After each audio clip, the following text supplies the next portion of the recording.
Ya, Assalamualaikum warahmatullahi wabarakatuh. Selamat pagi anak-anak semua. Mudah-mudahan kita selalu dalam keadaan walafiat. Nah, pada hari ini kita akan melanjutkan topik untuk mata kuliah dokumentasi kebidanan di topik yang terakhir, yaitu bagaimana cara penyimpanan dokumentasi yang sudah dilakukan, terutama untuk dokumentasi kebidanan. Ya.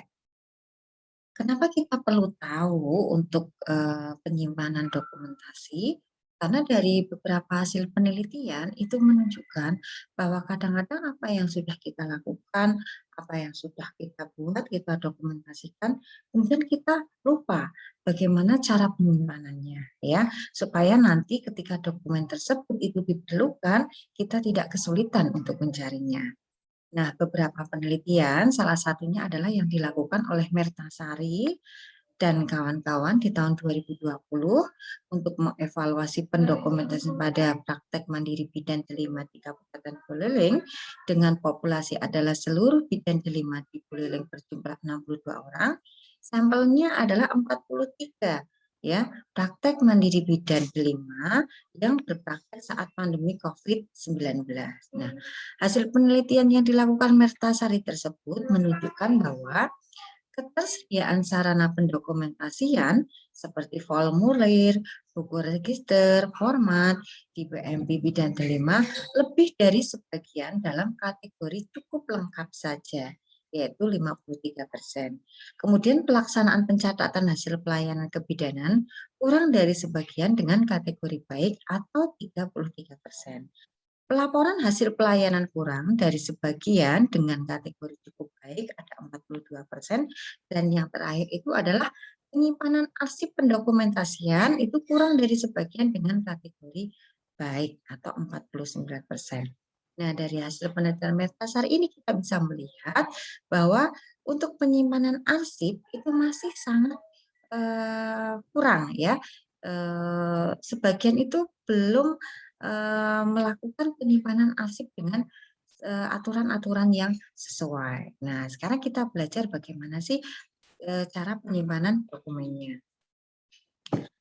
Nah, kita bahas dulu untuk yang berikutnya adalah siklus hidup arsip yang manual, ya. Menurut Barber 2000 pada tahun 2000 menjelaskan bahwa saat ini hampir sebagian besar organisasi masih menggunakan dan mengelola arsip secara manual karena dokumen yang dikelola masih berupa kertas, CD maupun media fisik lainnya. Nah, di era milenial ini, ya, cara penyimpanan arsip menurut Barber ini sudah mulai berubah. Jadi banyak beberapa institusi yang sudah mulai menyimpan arsip dalam bentuk soft file, ya. Jadi semuanya di-scan kemudian dimasukkan ke dalam CD, kemudian disimpan. Nah, ini tentunya lebih hemat, ya, green juga karena kertasnya akhirnya tidak digunakan. Tetapi ada juga institusi yang seperti di OMPP untuk contohnya nih, untuk pendaftaran mahasiswa baru, itu berkas-berkasnya itu kita ada dua, ya. Ada yang disimpan secara soft file, ya, tapi ada juga masih kita menyimpan secara fisik karena takutnya file-file yang tadi itu hilang, sehingga kita masih punya secara fisiknya. Jadi masih ada memang beberapa kombinasi dalam penyimpanan dokumen, ya. Dalam mengelola arsip secara manual, organisasi harus mengklarifikasikan dan mengelolanya dalam dua tipe dokumen, yaitu dokumen yang aktif dan dokumen yang inaktif. Nah, menurut Gibel 2001 memberikan gambaran umum mengenai pemanfaatan, pengelolaan, dan atau dimusnahkan dapat disusun sebagai berikut, ya. 100% dokumen itu dipertahankan karena memiliki nilai jangka panjang, ya. 25% dokumen disimpan dalam berkas dokumen yang aktif, 30% dokumen disimpan dalam berkas dokumen yang aktif, dan 35% dokumen tidak berguna dan itu bisa dimusnahkan. Jadi nanti untuk ruangan untuk pengarsipan itu tidak terlalu penuh, ya, dengan dokumen-dokumen yang sebenarnya sudah tidak terpakai lagi. Nah, Siklus hidup arsip adalah proses penciptaan hingga pemusnahan sebuah dokumen di dalam suatu organisasi. Ini contohnya ya, ada sebuah dokumen itu diciptakan di nomor 1, ya. Kemudian dokumen tersebut dimanfaatkan, ya, digunakan untuk sesuai dengan kegunaannya. Kemudian kalau sudah digunakan, ya, kemudian dokumen tersebut disimpan, ya. Kemudian ada masa retrieval, ya. Kemudian disposisi, kemudian kembali lagi ke penciptaan. Nah, kita belajar satu-satu tentang siklus hidup arsip ini, ya. Nah, tahap pertama, ya, untuk yang tahap penciptaan, ya. Tahapan ini merupakan dasar guna mengontrol pengembangan dan menetapkan aturan lain bagaimana sebuah dokumen itu akan dikelola sesuai dengan nilai manfaatnya bagi organisasi. Ya, contohnya dokumen Bill of Material, ya. Tahap kedua pemanfaatan, ya. Tahapan ini merupakan implementasi dari aturan main yang telah disusun pada tahap sebelumnya. Jadi kalau sudah diciptakan maka dokumen tersebut digunakan atau dimanfaatkan. Bagaimana mengefisienkan proses retrieval maupun pendistribusian arsip kepada pihak yang berkepentingan, termasuk bagaimana pergerakan atau flow of work dokumen yang sangat mempengaruhi kualitas informasi yang dikandungnya. Contohnya ini ya pemanfaatan. Contohnya dokumen undangan. Undangan yang terlambat disampaikan menjadi tidak berarti bagi yang menerimanya. Contohnya ada undangan, ya, undangan rapat. Undangan rapatnya seharusnya kemarin, tetapi baru diantarkan hari ini. Maka dokumen tersebut tentunya tidak ada manfaatnya karena sudah terlewat waktunya. Nah, kalau sudah seperti itu berarti harus dibuang. Tahap ketiga itu adalah tahap penyimpanan. Tahapan ini merupakan proses bagaimana sebuah dokumen diperlakukan setelah pemanfaatan dilakukan oleh sebuah organisasi. Bagi dokumen yang masih aktif dengan frekuensi penggunaan lebih dari 12 kali dalam setahun, perlu diberikan perhatian dalam memanfaatnya. Ini contohnya adalah kalau di rumah sakit itu rekam medis, ya. Misalkan Anda berkunjung ke sebuah rumah sakit, ya. Kemudian data-data Anda itu semuanya dicatat di dalam rekam medis. Nah, kalau sudah Anda pulang, maka rekam medis tersebut disimpan. Tentunya tidak dibuang. Kenapa? Karena suatu saat nanti ketika Anda datang lagi, misalkan kontrol atau sakit, kemudian periksa lagi, maka data-data Anda itu sudah ada, ya, sudah ada karena sebelumnya itu sudah disimpan di dalam rekam medis.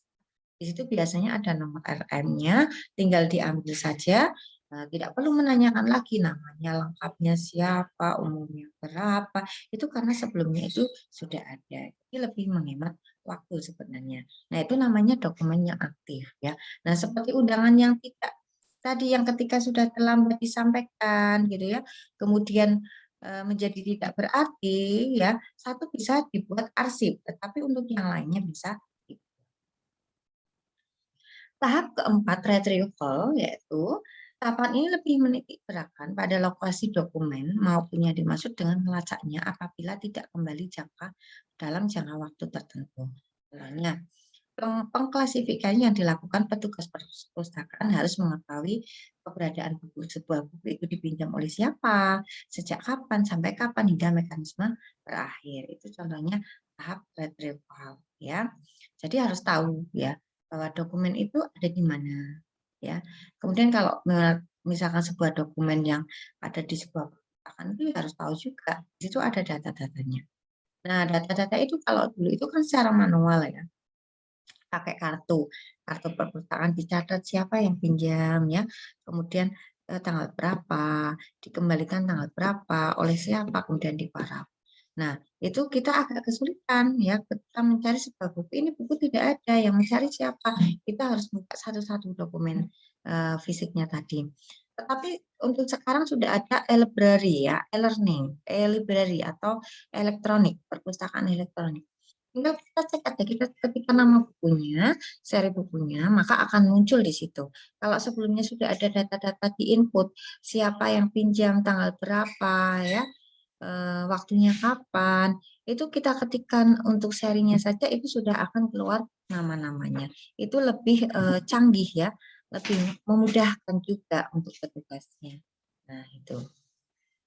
Tahap kelima ya, itu disposisi. Tahapan ini merupakan pemeliharaan dokumen ya yang dianggap penting ke lokasi yang dianggap tepat untuk menyimpannya, termasuk pemusnahan dokumen bila dirasa memenuhi asas untuk dimusnahkan. Ya, tadi mereproduksi data yang telah di-scanner dalam CD-CD maupun eksternal surat kemudian dimusnahkan. Contohnya ini ada dokumen-dokumen ya. Misalkan punya Anda, ada surat-surat penting ya atau surat undangan gitu ya. Kalau misalkan sudah di-scan semua, kita sudah yakin semuanya kita punya untuk file-filenya, maka dokumen tersebut bisa dimusnahkan karena kita sudah punya salinannya. Kecuali yang asli ya, itu enggak boleh dimusnahkan. Nah, itu contoh. Itu namanya. Nah, sistem penyimpanan dokumen juga ternyata ada beberapa ya, ada sistem terpusat atau sentralisasi, ada perbagian dan juga ada kombinasi dari semuanya ya. Yang pertama yaitu kita belajar tentang sistem sentralisasi atau terpusat ya. Jadi terpusat di sini maksudnya adalah dokumen disimpan dalam sebuah institusi itu dalam satu tempat, dikelola, diketuai oleh seorang misalkan unit ya, satu unit ya, ketuanya si A. Itu namanya terpusat ya. Semua dokumen disimpan di pusat penyimpanan, unit bawahnya yang ingin menggunakan dapat menghubungi pusat sesuai keperluan. Ini contohnya kalau di rumah sakit. Semua rekam medis itu disimpan dalam ruang rekam medis. Yang rekam medis itu dilembagai atau diketuai oleh seorang atasan, satu orang atasan kemudian ada di bawahnya itu bawahan ya. Nah, keuntungannya kalau menggunakan sistem tersebut yaitu mencegah duplikasi. Ya, jadi kalau ruang A, misalkan ruang dalam, ruang penyakit anak ingin mengambil rekam medis atas nama si A, ya dia berarti harus menghubungi pusat. Ya. Tidak bisa menghubungi yang lain karena nggak ada. Ya, RM-nya semuanya ada di pusat. Layanan lebih baik. Nah, ini kalau misalkan SDM sumber daya manusia di pusat banyak ya, layanan menjadi lebih baik ya karena terpusat, tersentral. Adanya keseragaman. Nah, ini bentuk dalam formatnya. Itu kalau satu itu kan semuanya sama ya. Nama, umur, kemudian pekerjaan itu yang membuatkan orang yang sama, bagian yang sama. Tentunya tidak ada perbedaan ya. Baru digandakan untuk semua bagian. Menghemat waktu. Kemudian menghemat ruangan, peralatan, alat tulis kantor, jasa kepada bagian yang lain. Nah, satu tempat terpusat kan lebih baik, lebih menghemat waktu ruangan. Kalau di bagian misalkan ruang penyakit anak ada sendiri, ruang penyakit misalkan dalam ada sendiri, kan terlalu banyak ruangan karena perbagi. Ya. Memungkinkan pengamanan yang lebih terpadu, kemudian ada keseragaman dalam penanganan pendidikan dan pelatihan bagi manajemen, kemudian pelayanan dokumen itu di bawah satu A. Jadi mau komplain ya, mau mengadu itu lebih mudah ya, karena hanya di satu atap ke orang yang sama. Tetapi ada juga beberapa kerugian sistem sentralisasi tersebut. Kesulitan fisik. Nah, tadi ya, karena banyaknya dokumen yang ada di pusat ya, kadang-kadang kalau misalnya personalnya nggak banyak, itu akhirnya kesulitan mencarinya ya. Tetapi kalau SDM-nya banyak itu bisa disiasati. Kemudian kebocoran informasi, misalkan ruang penyakit anak ya, kemudian disimpan di pusat. Nah, jadi informasi itu kan tidak hanya di bagian tersebut ya, karena pusat juga tahu tentang RM-nya. Nah, itu takutnya ada kebocoran informasi. Tetapi tentunya petugas di rekam medis itu sudah tahu ya bagaimana fungsi dari rekam medis tersebut. Tentunya tidak ada atau tidak boleh ya informasi itu keluar tanpa ada syarat-syarat tertentu. Berbagai bagian mungkin mempunyai kebutuhan yang berlainan. Nah, ini misalkan rekam medis untuk ruang anak dengan ruang bersalin itu kan bentuknya berbeda. Nah, kadang-kadang kalau dibuat oleh pusat itu kadang-kadang tidak memenuhi atau tidak mengcover keinginan dari masing-masing bagian. Ya, tetapi kalau bagian sendiri yang membuat kan tentunya lebih lengkap, lebih komplit ya, lebih sesuai dengan kebutuhan bagian tersebut. Tapi akhirnya apa? Berbeda-beda nanti setiap bagiannya. Kemudian yang berikutnya, kerugiannya adanya ketakutan akan hilangnya dokumen. Nah, tadi karena banyaknya dokumen dari masing-masing bagian hanya di satu tempat, itu adanya ketakutan. terselip, hilang, atau tidak ditemukan.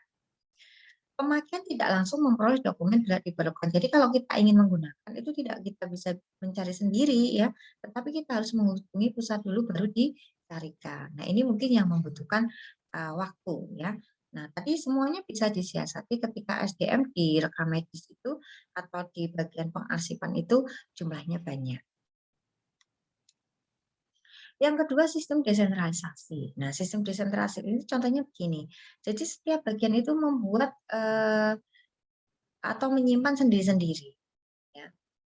Ruang misalkan karena kita kesehatan, saya contohkan ya rumah sakit ya.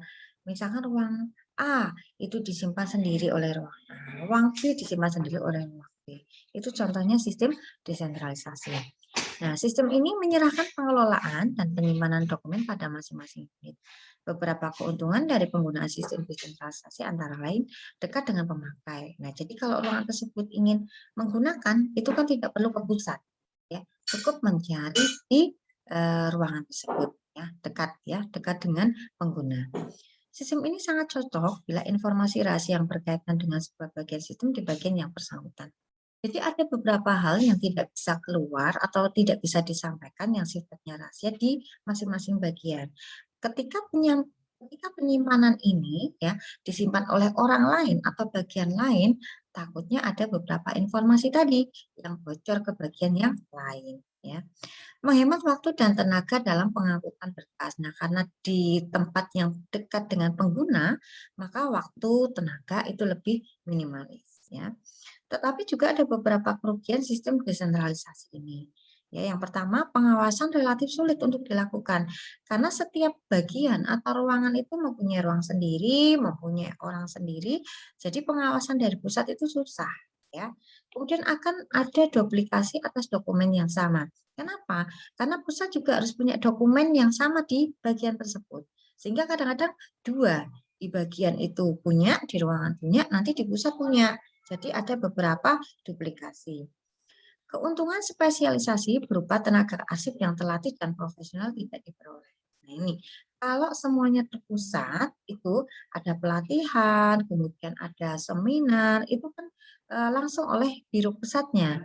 Tetapi kalau perbagian bingung, ya, bahkan nanti yang menjaga arsip atau petugas arsip di perbagian itu adalah orang-orang yang tidak profesional, ya, karena mungkin jumlah SDM-nya di ruangan tersebut terbatas ya. Tidak mungkin kita merekrut orang tenaga pengarsipan dengan jumlah bagian yang terlalu banyak ya. Pastinya akhirnya apa? Akhirnya yang ada di bagian tersebut kadang-kadang tidak sesuai dengan spesialisasinya ya. Kemudian mengalami kesulitan pemberkasan berkaitan dengan dokumen yang relevan dengan dua bagian atau lebih. Nah, ini akan berbeda ya karena formatnya kadang berbeda, dokumennya tidak sama karena masing-masing bagian membuat sendiri. Nah, kalau sistem komunikasi ini ada beberapa yang di pusat, kemudian ada beberapa yang di bagian atau desentralisasi. Pada sistem kombinasi ini, masing-masing bagian menyimpan dokumennya sendiri di bawah kontrol sistem pusat. Jadi dokumen itu disimpan di bagian, tetapi semuanya kontrol itu tetap dari sistem pusat. Pada sistem kombinasi, tanggung jawab sistem berada di pundak manajemen atau dokumen, atau petugas yang secara operasional bertanggung jawab atas pengelolaan dokumen sebuah organisasi. Petugas akan menyusun dan mengembangkan jaringan sistem kontrol dan prosedur operasional sistem keamanan. Nah, ini juga ada beberapa kelebihan dan kekurangan tentunya dari sistem tersebut ya. Nah, kelebihannya pertama adanya sistem penyimpanan dan temu balik yang seragam. Menekan seminimum mungkin kesalahan pemberkasan serta dokumennya hilang, menekan terjadinya duplikasi dokumen karena walaupun perbagian itu ada, tetapi tadi kontrol semuanya di pusat, ya. Memungkinkan penggandaan dokumen yang terpusat dengan imbas efisiensi biaya yang lebih baik. Tentunya kalau dokumen itu digandakan, biaya untuk memfotokopi, kemudian biaya kertasnya, tintanya jauh lebih banyak. Memudahkan kontrol gerakan dokumen sesuai dengan jadwal retensi dan pemusnahan. Nah, kekurangan sistem kombinasi ini adalah karena dokumen yang bertautan, tidak ditempatkan pada tempat yang sama, maka akan menyebabkan sulitnya penggunaan dokumen yang dimaksud. Kurang luas karena keseragaman di seluruh unit belum atau tidak ada. Masalah yang berasal dari sistem sentralisasi dan desentralisasi akan dibawa ke sistem kombinasi, walaupun dapat diminimalisir apabila pengelolaannya dilakukan secara cepat dan tepat. Nah, mungkin itu yang bisa saya sampaikan bagaimana tentang cara penyimpanan dokumen, dokumen kebijakan. Nah, nanti untuk pertanyaan-pertanyaan bisa kita diskusikan di open learning ya. Harapannya adalah semua mahasiswa harus aktif ya, aktif bertanya, aktif memberikan jawaban dan aktif membaca. Ya. Sekian dari saya, mudah-mudahan memberikan manfaat untuk kita semua. Saya akhiri sekian. Wabillahi taufiq wal hidayah. Wassalamualaikum warahmatullahi wabarakatuh.